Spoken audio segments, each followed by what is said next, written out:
وہ ایک انصاری صاحب ان کو لایا ہے. چنانچہ لانے کے بعد اللہ کے نبی علیہ السلام کا چہرہ بہت رنجیدہ ہو گیا اور اتنا شاق گزرنے لگا.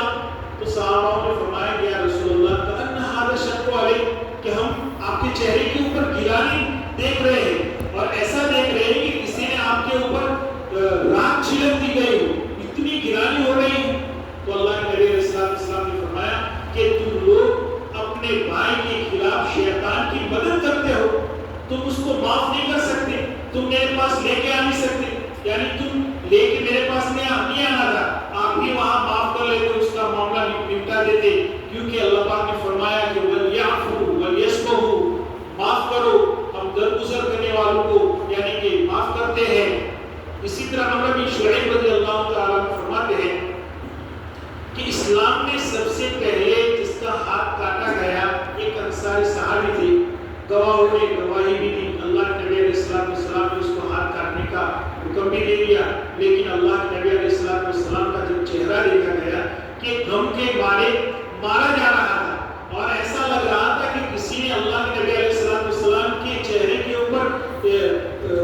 یعنی کہ راکھ چھڑک دی گئی ہو اور اللہ کے نبی علیہ السلام غم کے مارے رو رہے تھے. لوگوں نے کہا یا رسول اللہ کہ آپ اس کو ہاتھ کاٹنے کو منع کر لیتے. تو اللہ کے نبی علیہ السلام نے فرمایا کہ تم اعوان الشیطان علی اخیکم, تم شیطان کے بھائی بنے ہوئے ہو, شیطان کی مدد کرتے ہو. حالانکہ وہ تمہارا بھائی تھا, تم اس کو معاف کر لیتے اور درگزر کر لیتے. اور سب سے برا حاکم وہ ہے کہ جس کے وہاں شرعی حد لازم ہو گئی ہو اور پھر اس کو چھوڑے, اور جو امام جس کے پاس شرعی حد لازم ہو گئی ہو پھر وہ مجرم کو نہیں چھوڑ سکتا. یعنی کہ کام کرنے کے اندر کسی کے اندر ایک کس ہو جاتی ہے, انسان ہے, نسیان ہے, بھول ہو جاتی ہے, لیکن اس کو درگزر کرنا, ایسا انجام بن جانا کہ جس طرح کے ہم نے اس کو گناہ کرتے دیکھا ہی نہیں. تو جس کا بھی تاریخ کے اندر بات آئی تھی کہ زنا کرنے والی عورت ہے کہ اس کا رشتہ پوچھا جاتا ہے کہ رشتہ پوچھنے کے وقت کہ اس کے عیوب کو ظاہر نہ کرو, اس کے عیوب کو ظاہر مت کرو, کہ اس کی جتنی بھلائیاں ہیں خوبیاں لوگوں کے سامنے بیان کرو, کہ جس کی وجہ سے اس کی خوبیاں جب لوگوں کے سامنے بیان ہوگی تو اپنے اندر ایک احساس پیدا کرے گا اپنے کمی کا.